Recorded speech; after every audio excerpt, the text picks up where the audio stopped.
The Moon. It's our nearest neighbor in space, and data we gather from its features can tell us a lot about the rest of our solar system.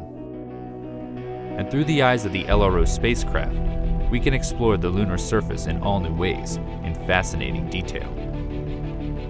Our tour begins on the western border, where the near side of the Moon meets the far side. The enormous feature is a lunar crater, and it's known as the Oriental Basin. Here, LRO's terrain map combines with surface gravity measurements from the Grail mission. This data reveals structure in the lunar crust beneath the surface, giving us a window into the geologic features of the Moon's interior.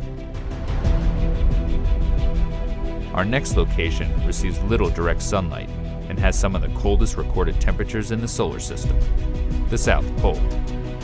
The highlighted spots signify potential water ice based on temperature readings from LRO's Diviner instrument and reflectance from its laser altimeter Lola.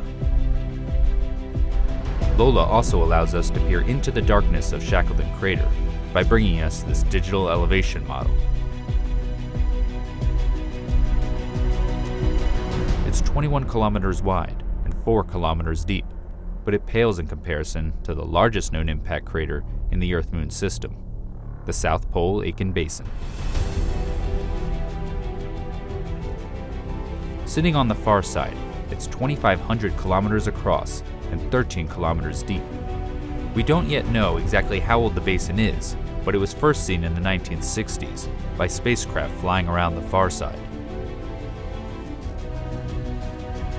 As much as we use LRO data to investigate areas we can't see from Earth, we also probe familiar territory on the lunar near side to bring back images with an all-new level of detail.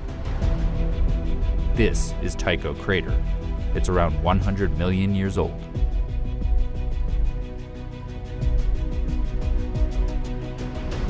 Here, the Lunar Reconnaissance Orbiter camera captures the central peak with a 100-meter wide boulder at the summit, the origins of which are still a mystery.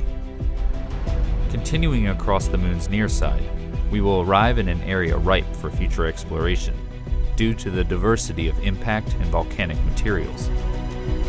It features a prominent crater so bright it's not only visible through telescopes, but also to the naked eye.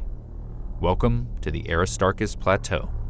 Here, infrared shows the mineral pyroxene in orange and a splash of plagioclase in blue from Aristarchus Crater.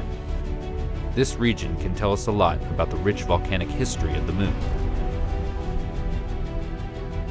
As much as we study the Moon looking for sites to visit, we also look back at places we've already been. This is because the new data that LRO is gathering helps us reinterpret the geology of familiar places, giving scientists a better understanding of the sequence of events in early lunar history. Here, we descend to the Apollo 17 landing site in the Taurus Littrow Valley, which is deeper than the Grand Canyon. The path the astronauts took over the course of 3 days is shown.